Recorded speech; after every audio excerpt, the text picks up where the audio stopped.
Continuamos con nuestra hermosa serie, El Dios que no conoces.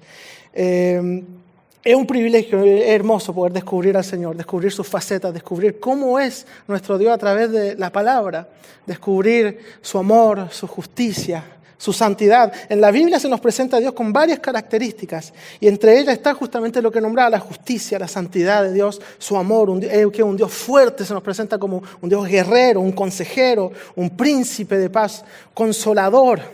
Pero hoy quiero que hablemos de cómo la Biblia nos presenta a Dios como el Dios que perdona, el Dios que perdona, el Dios lento para la ira y abundante en misericordia.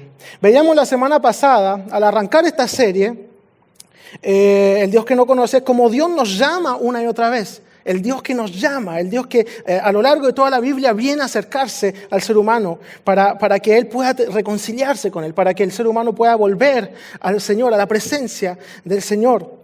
Y hoy quiero que nos detengamos a estudiar justamente lo que es el perdón de Dios, porque Él se acerca a nosotros con ese deseo de que nosotros volvamos a Él, queriendo perdonar, sea lo que hayamos hecho. Y hoy quiero que veamos el perdón de Dios en detalle en la Biblia hacia la humanidad.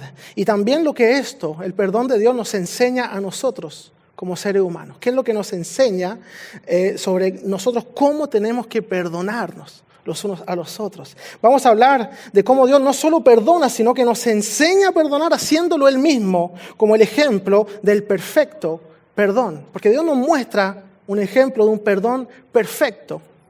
Un perdón que puede ser difícil para nosotros de entender. Pero antes de entrar en el tema y hablar de qué es el perdón, me gustaría que hablemos un poco de qué es lo que no es el perdón.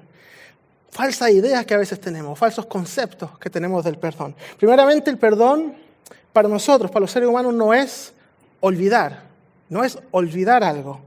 El perdón perfecto de Dios olvida.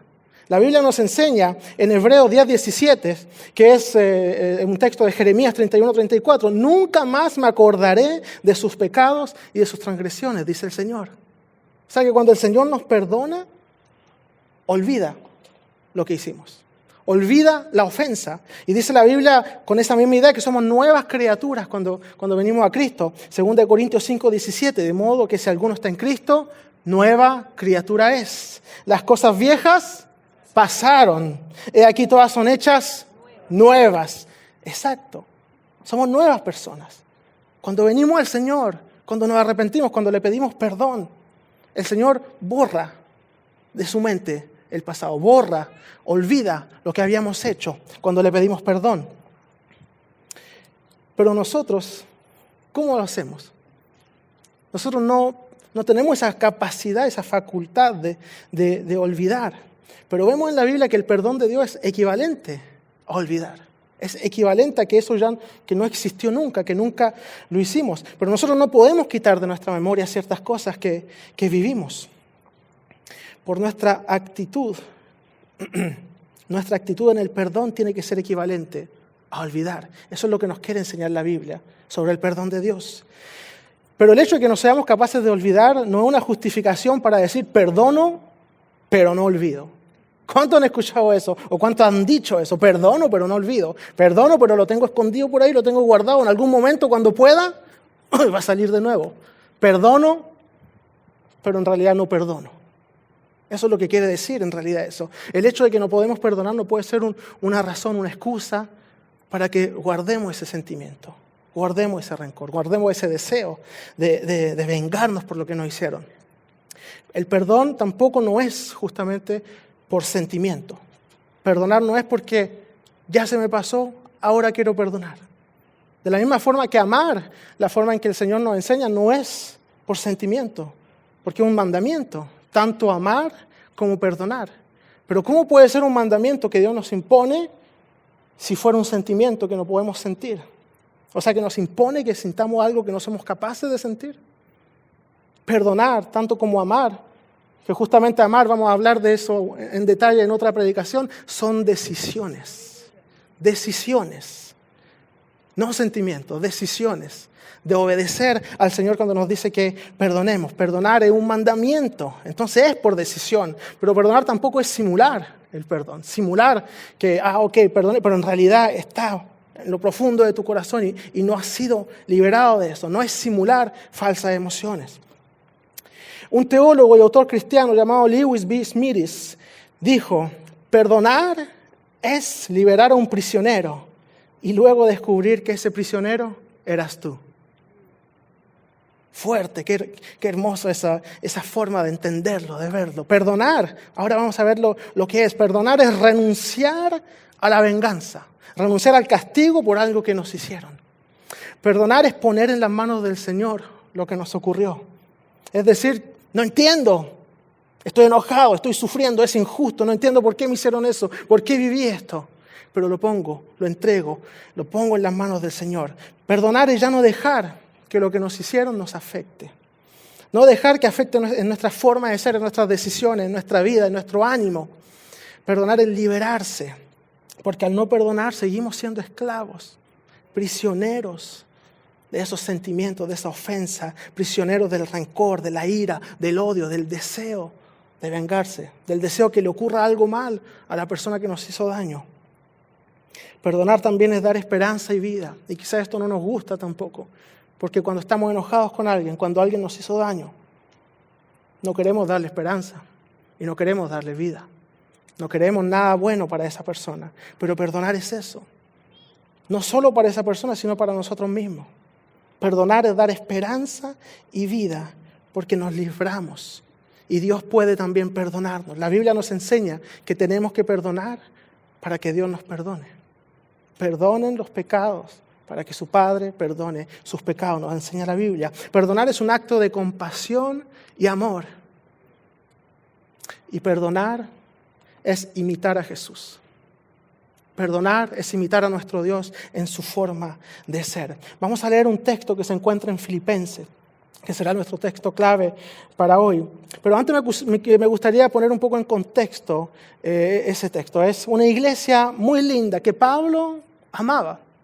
Pablo escribe muchas cartas a diferentes iglesias, a diferentes comunidades en la Biblia, y a veces los trata no muy bien, a veces los regaña bastante. Por ejemplo, la carta de Gálatas, si algunos han leído la carta de Gálatas, la introducción de Gálatas es muy cortita, apenas 5 versículos, y no les desea gran cosa, les dice quién es y con quién está al momento de escribir la carta, y de inmediato en el versículo 6 le empieza a decir: me sorprende que ya se hayan alejado de lo que les enseñé. Así empieza Gálatas. No está muy contento. Si yo estoy en Gálatas y recibo esa carta, me doy cuenta que algo está mal conmigo, porque el apóstol Pablo no está contento, pero cuando le escribe a los filipenses, se ve como un amor hacia esa iglesia. Algunos hasta piensan que esa era su iglesia preferida, que los amaba mucho porque era una iglesia linda, dadivosa, pero tenían problemas también. Había problemas de sentimiento de orgullo, un poco de arrogancia, de división entre ellos. Así que veamos qué es lo que le escribe el apóstol Pablo en el capítulo 2, versículos 5 al 7. Les dice: hallen ustedes esta manera de pensar que hubo también en Cristo Jesús. Existiendo en forma de Dios, Él no consideró el ser igual a Dios como algo a que aferrarse, sino que se despojó a sí mismo, tomando forma de siervo, haciéndose semejante a los hombres. Pablo comienza explicando quién es Jesús. En esta línea está como resumiendo todo el mensaje del Evangelio, todo lo que hizo Jesús por la humanidad. Cuando dice en el versículo 6 que Él existía en forma de Dios, en el griego la palabra que está ahí es la palabra morfe. Y esa palabra hablaba justamente de forma, una forma física, pero se puede entender también como naturaleza. Siendo de naturaleza divina, le está diciendo el apóstol Pablo aquí. Le está hablando del hecho que Jesús era completamente Dios. Quiere hablar de que Cristo no tenía absolutamente ninguna razón de transformarse, de encarnarse, de ser un ser humano. Era Dios. La naturaleza divina de Jesús, sin embargo, no lo llevó al orgullo o a considerar esa naturaleza divina como un privilegio a que aferrarse. Más bien lo llevó a entregarse sin egoísmo. Eso provocó la naturaleza divina. Eso es la naturaleza divina de Jesús. Muchas veces el ser humano, al tener una posición de autoridad o al tener alguna ventaja o riqueza, lo lleva al orgullo y al egoísmo. Lo lleva a sentirse superior a los demás, sentir que los demás quizás valen menos, son menos que nosotros, que estamos en posición de autoridad, entonces que somos más importantes, que somos más. Y viene un sentimiento de orgullo. Pero Pablo en Filipenses nos pide que hagamos todo lo contrario. Todo lo contrario, que tengamos la manera de pensar de Cristo. Y mientras más tengamos, más seamos generosos. Mientras más elevada nuestra posición o nuestros privilegios, más humildes. Lo contrario de lo que un ser humano normal pensaría. Lo contrario de lo que uno naturalmente quisiera hacer. Mientras más elevado, más humilde. Mientras más riqueza, más generoso. En el versículo 7 decía, sino que se despojó a sí mismo. Cuando dice ahí, se despojó, el verbo kino, está aquí escrito ekenosen, que quiere decir vaciarse en griego. Vaciarse, o sea, entregarse completamente. Él entregó todo hasta la muerte. Tomando forma de siervo, dice, haciéndose semejante a los hombres. Y en los versículos 6 y 7 está lo más difícil en el perdón. El morir a mi yo, a mi ego, a lo que yo quiero, a lo que yo deseo para mí, a lo que me parece justo para mí. Y Cristo, existiendo en naturaleza divina, no se aferró a su yo, a lo que Él era, a lo que Él tenía, al yo de Dios, sino que se despojó en la primera etapa del perdón. Que Dios se acerca a nosotros y no considera lo que tiene como algo a que aferrarse. Eso nos dice el texto. Dios tuvo la iniciativa de perdonarnos. Siempre enseñamos que el que cometió la falta tiene que ir a pedir perdón. Y está bien, o sea, cuando uno hace algo mal, es bueno que se humille y que vaya a pedir perdón. Pero que más allá de eso, en la Biblia, el Señor nos enseña que aquel que fue insultado va y se humilla y va a acercarse a la persona. Dios hace lo contrario. Y una de las cosas que nos impide perdonar es nuestro ego, nuestro yo. Tenemos que dar pasos en contra de nuestra propia naturaleza. Y cada paso es difícil. Cada paso te dice que estás haciendo algo que no debieras hacer. Te dice que estás haciendo algo que no tienes deseo de hacer. Cada paso la carne dice, no quiero, no debiera ser yo quien se humilla. Quien está en el error es el otro. Quien cometió la falta es el otro. Y nuestro sentido de justicia nos dice, no debiéramos ser nosotros los que nos humillamos, los que nos acercamos. Pero el perdón es un proceso. Y con la humanidad Dios comenzó ese proceso. A pesar de que la humanidad fue quien se alejó de Dios. La humanidad fue quien se rebeló. Es Dios quien vino a entregarse. Es Dios quien vino por nosotros. Se despojó a sí mismo y tomando forma de siervo, dice después. Siervo, la palabra aquí es literalmente esclavo. Tomó forma de esclavo. En el tiempo de Pablo y los filipenses había un sistema como de jerarquía, un sistema de esclavitud. Y en la sociedad de esa época, a los esclavos se les negaban los derechos humanos más básicos. Las cosas más básicas se les negaba. Y de la misma forma Jesús se negó a hacer uso de todo privilegio que Él tenía. Y de ser esclavo, de ser humano y siendo humano aún más ser esclavo. Manifestó su posición divina mostrando humildad y haciéndose hombre. Nuevamente lo contrario de lo que nosotros pensaríamos. Para mostrar autoridad, los seres humanos, ¿qué hacen? Lo muestran así dando órdenes, mostrando lo que tienen, mostrando cómo son, haciendo con una actitud muy altiva. ¿Dios qué hace para mostrar su divinidad? Se humilla completamente. Y mientras más grande, más se humilla. Marcos 10:45 nos muestra esta idea, este pensamiento de Jesús. Dice, Jesús diciendo aquí, hablando en Marcos 10:45, porque el Hijo del Hombre tampoco vino para ser servido, sino para servir y para dar su vida en rescate por muchos. Eso hizo el Hijo del Hombre. Cuando dice que se hizo semejante a nosotros, está diciendo que es completamente humano. Eso lo hemos estado viendo en varios mensajes, completamente hombre. Pero a pesar de vivir en carne, Él no pecó. Vivió como nosotros, pero no pecó. Él nos mostró que es posible vivir una vida santa y de perdón, a pesar de ser tentado en la carne para hacer todo lo contrario. Él nos mostró que es posible. A pesar de todo lo que nosotros sentimos en nuestra naturaleza, en nuestra carne, es posible perdonar, es posible amar, es posible cambiar. Seguimos en Filipenses 2, ahora versículo 8. Dice, y hallándose en condición de hombre, se humilló a sí mismo. O sea, no solo le bastó con dejar su posición divina y ser hombre, pero siendo hombre, se humilló a sí mismo, haciéndose obediente hasta la muerte. Y aquí especifica, y muerte de cruz.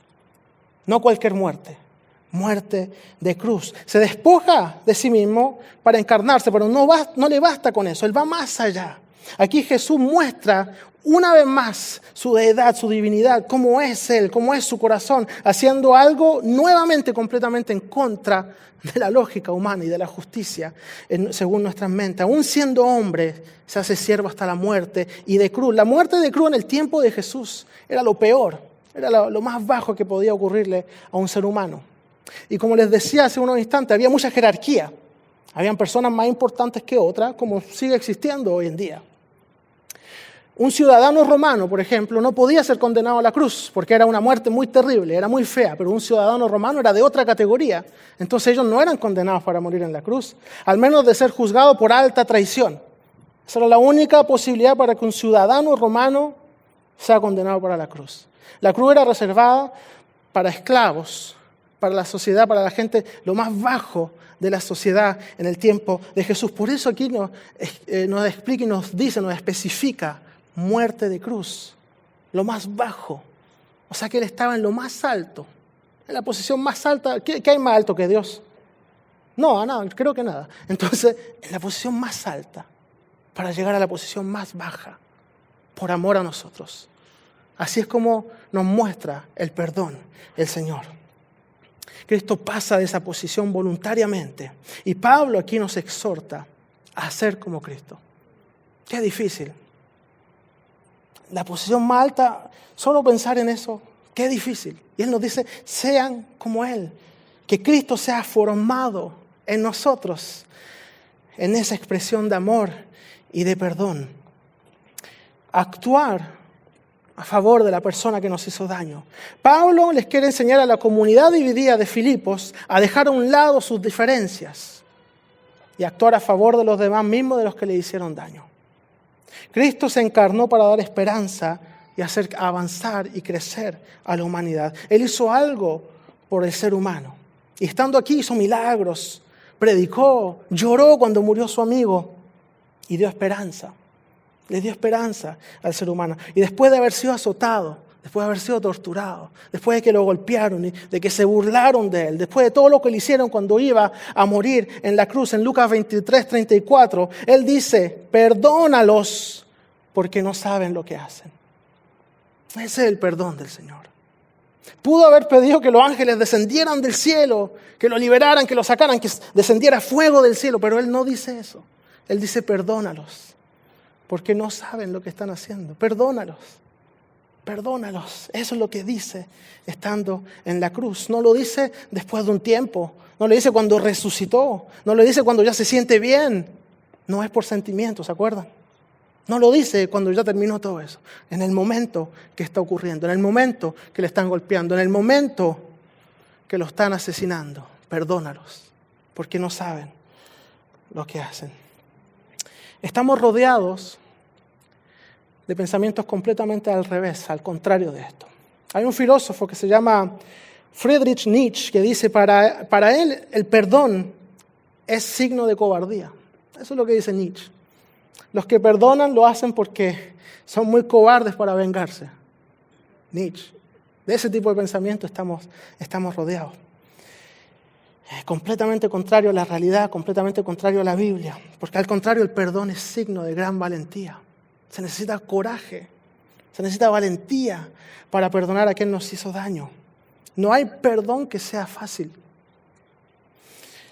Hay mucho, y podríamos pensar en tantos ejemplos, de tantos momentos que tuvimos que perdonar a alguien, que nos hicieron daño y que tuvimos que nosotros perdonar ese daño que nos hicieron en obediencia a Dios, para ser libres, para poder avanzar. Pero no hay perdón que sea fácil. Pero así como Dios nos perdonó a pesar de nosotros y de que nosotros no lo mereciéramos, eso es lo que nos dice el apóstol Pablo. Nos exhorta a ser como Jesús y a perdonar a nuestro prójimo aún cuando Él no lo merece. 1 Corintios 11:1 dice, sed imitadores de mí, como yo también soy imitador de Cristo. Eso dice el apóstol Pablo. Y una de mis oraciones es que nosotros también, como iglesia, podamos decir, imítennos. Imítennos a nosotros porque nosotros imitamos a Cristo, porque nuestro comportamiento es digno de ser imitado. Es el comportamiento de Cristo, es el amor de Cristo, es la compasión de Cristo, es el perdón de Cristo. Un comportamiento dadivoso, de generosidad, de amor. Según de Corintios 3:18 también, aún el apóstol Pablo escribe diciendo, pero nosotros todos con el rostro descubierto, contemplando como en un espejo la gloria del Señor, estamos siendo transformados en la misma imagen de gloria en gloria como por el Señor, el Espíritu. Qué hermosa palabra. Ese es el deseo del apóstol Pablo. Ese era su deseo para cada una de las iglesias a quienes él le predicaba el Evangelio, que sean transformados, que llegaran a conocer ese perdón, ese amor del Señor. Y aquí la palabra transformado, en griego es la palabra metamorfo, que de ahí viene la palabra metamorfosis, un cambio completo, cambio total, cambio de que cuando cambió ya no se reconoce, ya no tiene nada que ver con lo que había antes, metamorfosis total, un cambio, metamorfo. Es la misma palabra que se usa en Mateo 17 cuando se habla de la transfiguración de Jesús. No sé si algunos recuerdan ese pasaje. Estaban 3 de los discípulos de Jesús con él y de repente ocurre un acto sobrenatural. Su rostro resplandece como el sol, su ropa brilla, es blanca como la luz, dice el texto bíblico. Y dicen que él se transfiguró, era literalmente la gloria de Dios frente a los discípulos. Y usan esa palabra, metamorfo. Metamorfo, él se transfiguró. Que nosotros podamos ser transformados a ese punto. No solo un poco, sino que el texto mismo dice, de gloria en gloria somos transformados para ser cada vez más como Jesús en su amor, en su gracia y en su perdón. ¿Cuántos pueden decir amén? Yo quiero ser transformado para ser cada vez más como Jesús.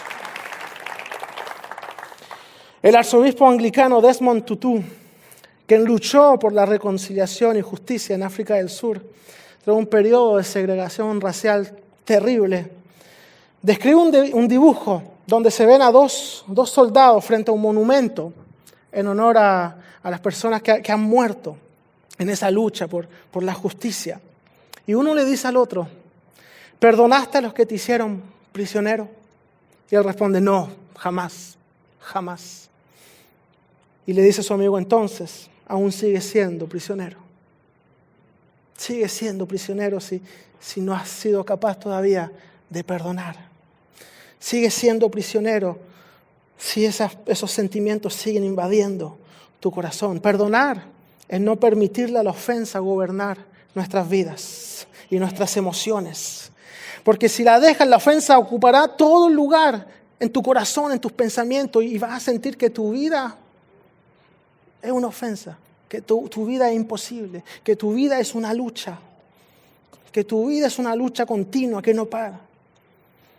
La falta de perdón hace que toda tu vida sea una prueba sin fin. Pero Dios quiere darnos una vida de gozo, de paz, de amor. Y eso empieza con el perdón.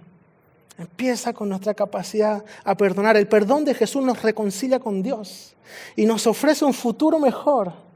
Pero perdonar al prójimo nos hace libre de nuestro pasado. El perdón de Dios nos da un futuro.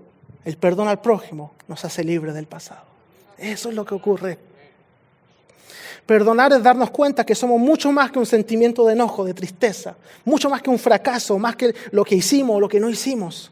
Lo que sufrimos en el pasado no nos puede y no nos debe definir. Somos mucho más que lo que sufrimos. Jesús nos enseña que somos hijos de Dios, amigos, coherederos con Cristo, victoriosos, perdonados, transformados. Somos amados, restaurados y purificados en Cristo Jesús. Si usted lo cree, puede dar un fuerte aplauso y decirle, amén, yo lo creo, Señor. Yo soy lo que tú dices que soy. Un vencedor, alguien que puede avanzar y perdonar. Pero Cristo no solo vino a perdonarnos a nosotros, sino también a librarnos de nuestra culpabilidad. Así como necesitamos el perdón de Cristo para reconciliarnos con Dios y ser sus hijos, así como necesitamos también perdonar a los que nos ofendieron, también necesitamos muchas veces perdonarnos a nosotros mismos. Perdonarnos a nosotros mismos, salir de esa culpabilidad que Satanás utiliza para alejarnos de Dios. Satanás hará todo lo posible para alejarnos de la iglesia, para alejarnos de la gracia del Señor. Pueden haber pensamientos en tu mente, sentimientos en tu corazón. ¿Para qué ir a la iglesia? ¿Para qué vamos? No le importa si voy o si no voy. ¿Para qué estar allá? Con todo lo que hice no soy digno de estar ahí. Pensamientos que Satanás utiliza para alejarte del amor de Dios, de su gracia, de su perfecto perdón. Necesitamos salir de la culpabilidad y perdonarnos a nosotros mismos. Pero para poder perdonarnos, debemos tener la valentía de reconocer nuestro error, de admitir, reconocer que hay cosas en nuestras vidas que tienen que cambiar, cosas que no hemos estado haciendo bien, admitir que hemos tomado decisiones equivocadas. Tenemos que reconocer que necesitamos ayuda para cambiar. Necesitamos ayuda para cambiar, para avanzar.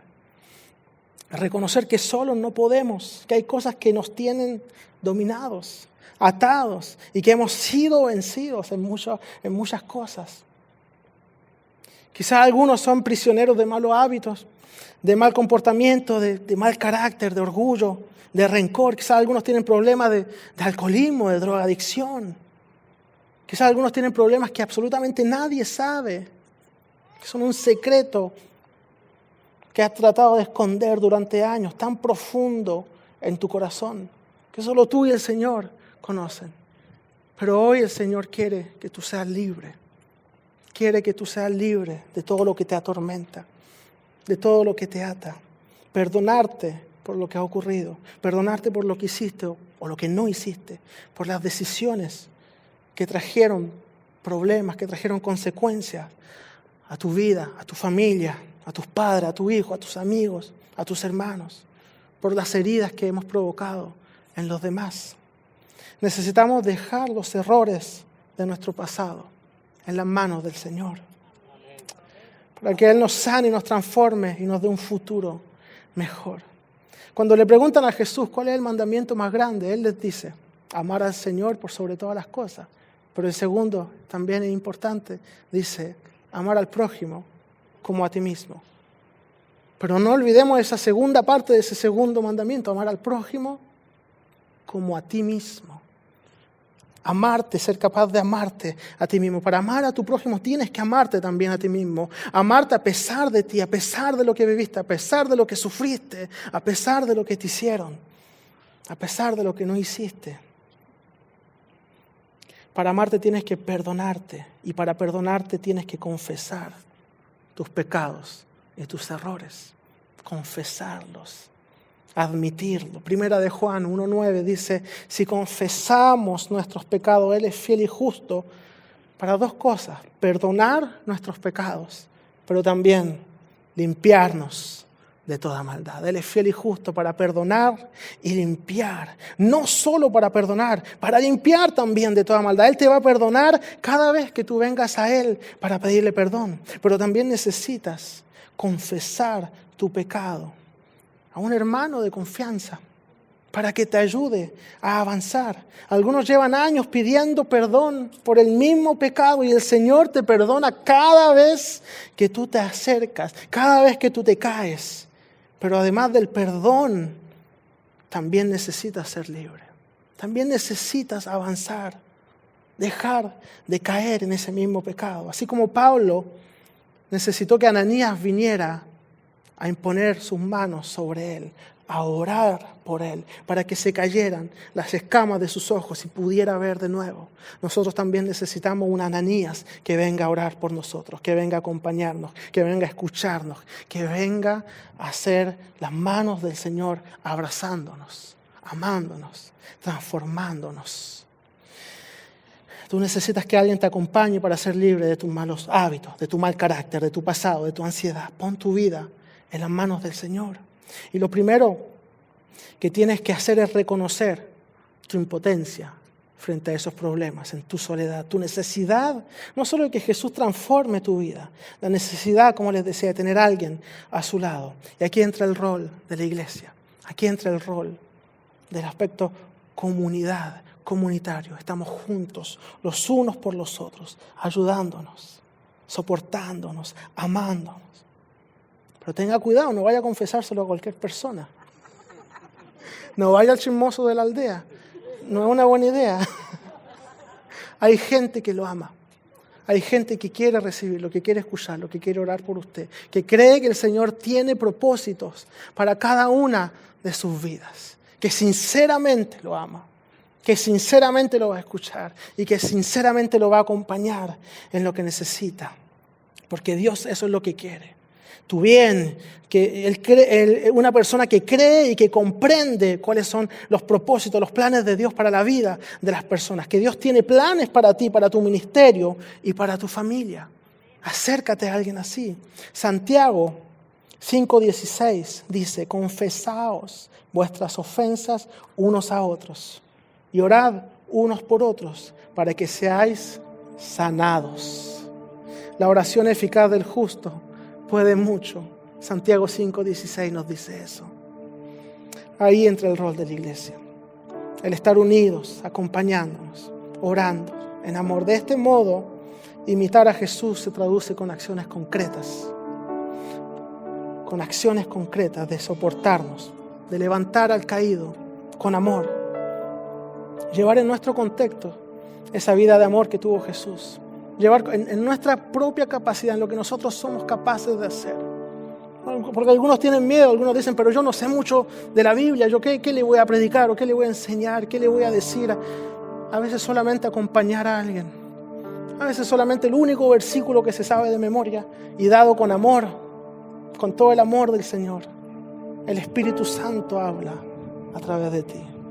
Como Moisés le dijo, yo no sé hablar, soy un tartamudo, ¿cómo voy a ir a liberar a tu pueblo? Yo hablaré por ti, le dijo el Señor. Yo hablaré por ti. No se trata de lo que nosotros sabemos, lo que somos capaces de hacer o incapaces de hacer. Se trata que queremos que el Señor hable a través de nosotros y ser instrumento en sus manos. Se trata de decirle, Señor, úsame. Quiero ser un instrumento en tus manos. La Biblia nos enseña que mientras haya ofensa, tiene que haber perdón. Porque donde el pecado abunda, la gracia sobreabunda. En un momento los discípulos le preguntaron al Señor, ¿pero cuántas veces tengo que perdonar? ¿7 veces? ¿Cuántas veces tengo? 70 veces 7. Es una forma simplemente, no calcule tampoco las 70 veces 7. Es una forma de decirle, cuando te ofendan, cuando te toque perdonar, perdona. Cada vez. Y si vuelven a ofenderte, vuelve a perdonar. Así como yo, cada vez que vienes a mí, cada vez que nos acercamos al Señor, a lo mejor con la misma ofensa, año tras año, diciendo la misma cosa, cayendo una y otra vez en lo mismo, el Señor vuelve una y otra vez a perdonarnos. Las personas que no son capaces de alcanzar eso, no son capaces de perdonar, no son felices. La falta de perdón no los deja desarrollarse y avanzar como personas, porque llevan consigo la carga de esa falta de perdón, la carga de lo que les ocurrió, la carga de lo que les hicieron. Afecta sus decisiones, afecta su ánimo, su capacidad de ser felices y de recibir el perdón de Jesús para su vida. Si no puedes perdonar, difícilmente vas a poder aceptar que Jesús quiere perdonarte. Si tú no eres capaz de perdonar, difícilmente puedes entender que Dios quiere perdonar, no importa lo que hayas hecho. Y hoy Dios quiere que seas libre. Ella te ofreció su perdón. Es tiempo que tú aceptes ese perdón. Y que también perdone a los demás y a ti mismo, imitando hacia tu Dios, el Dios que perdona. Es tiempo que imitemos al Señor. Los voy a invitar a que se pongan de pie hoy día conmigo. Me gustaría que oremos juntos, dejando a los pies de Cristo todo lo que nos atormenta, todo lo que nos impide avanzar, perdonar, amar. Vamos a pedir al Señor que Él nos ayude a ser como Él, porque no es fácil. No es fácil. No crean que le estoy diciendo en esta predicación que es fácil perdonar y que debieran hacer. No, es difícil. Nos cuesta a todos perdonar. Nos cuesta. Así que le vamos a pedir al Señor que Él nos ayude a perdonar. Quisiera hacer 3 llamados hoy día que en realidad son 3 llamados para cada uno de nosotros. El primero es porque necesitamos el perdón de Dios en nuestras vidas. Cada vez que nos equivocamos, cada vez que hacemos algo incorrecto, indebido, necesitamos el perdón de Dios. Necesitamos también poder perdonar a los demás. Todos tenemos a alguien quizás que nos ofendió, que nos hizo daño. Necesitamos ser capaces de entregarle eso al Señor y de perdonar. Y tercero, necesitamos perdonarnos a nosotros mismos. Perdonarnos por algo que hicimos o algo que dejamos que nos ocurriera. Me gustaría que repita una oración después de mí para pedir al Señor que nos ayude en este proceso, que puede ser muy difícil, este proceso del perdón. Como iglesia, oremos juntos. Repita estas palabras después de mí. Señor Jesús, ayúdame a imitarte. Ayúdame a perdonar a los que me ofendieron. Ayúdame a perdonarme a mí mismo. Quiero ser libre. Quiero avanzar. Vivir en tu voluntad. En tus planes para mi vida. Alcanzar tu gracia y amor. Quiero seguirte. Honrarte con mi vida. Enséñame a amar como tú amas. Te entrego mi vida y mi corazón en el nombre de Jesús. Y toda la iglesia dice, amén, amén. ¿Puede darle un fuerte aplauso?